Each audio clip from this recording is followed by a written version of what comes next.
Now, the Europe-US travel ban announced by President Donald Trump starts tomorrow and will last for 30 days. The suspension does not include Britain, which recently left the European Union. The European Union failed to take the same precautions and restrict travel from China and other hotspots. As a result, a large number of new clusters in the United States were seeded by travelers from Europe. Well, the move is seen as Mr. Trump's most drastic response to stem the spread of the virus. The sweeping measures restrict the movement of people from 26 European countries, but they will not apply to U.S. citizens and permanent residents. It also won't affect trade. The president has also announced several measures to help ease the burden on those affected by the outbreak. We are at a critical time in the fight against the virus. We made a life-saving move with early action on China. Now we must take the same action with Europe. We will not delay. I will never hesitate to take any necessary steps to protect the lives, health, and safety of the American people. More than 1,300 people are infected in the United States, and at least 38 people have died. Numbers are expected to increase dramatically as more testing is done. Businesses and schools have been disrupted because of this outbreak. Major sporting events and gatherings have also been called off. New York will postpone its annual St. Patrick's Day parade for the first time in 258 years. Correspondent Simon Marks in Washington joins us now for more on this. Simon, markets reacted, well, negatively to Mr. Trump's announcement. Can we expect this to continue? Without question, Steve. I mean, you only have to look at the futures markets that are trading now, about an hour and 15 minutes before the opening bell on Wall Street. The Dow Jones Industrial Average futures are down 5.2%. The S&P 500 futures are down also by just over 5%. So American markets absolutely taking their cue from European and Asian markets as usual. But also, I think American markets deeply unsettled by the widespread reaction to President Trump's speech, not just from Europe, where of course he's being accused of unilateral action without any consultation, but here in the United States as well, because on the face of it, these measures that President Trump announced a few hours ago don't really seem to make an enormous amount of sense.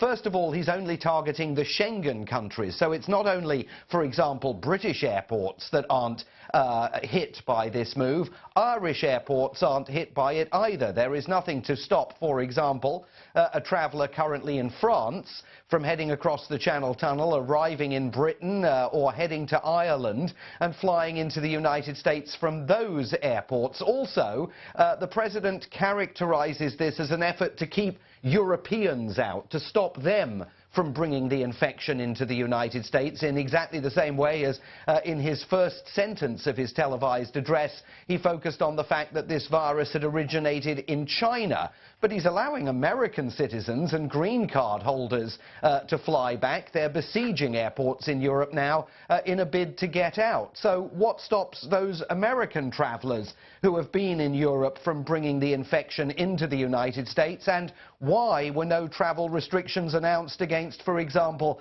Japan or South Korea? So the market's absolutely perplexed by this, as indeed are many observers and commentators here in Washington.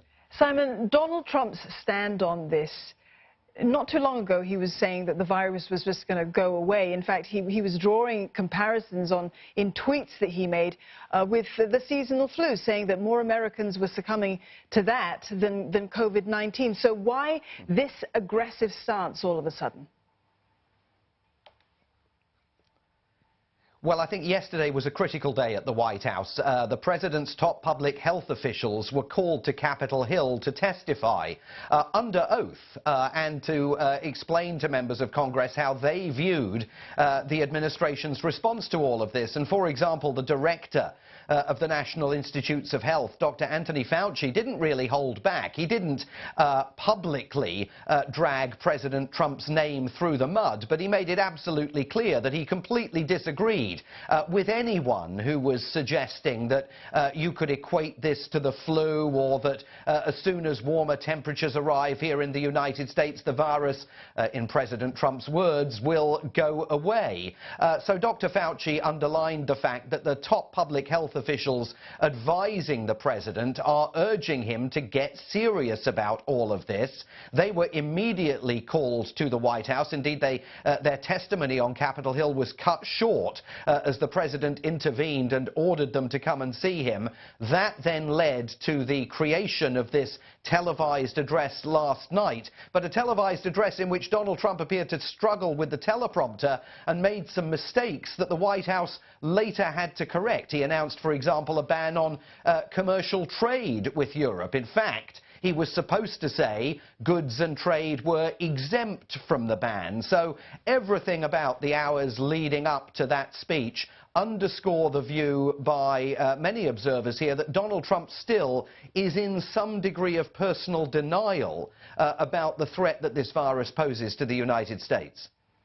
All right, Simon, we'll leave it there. Thank you very much for that update. We were speaking there to our correspondent, Simon Marks in Washington.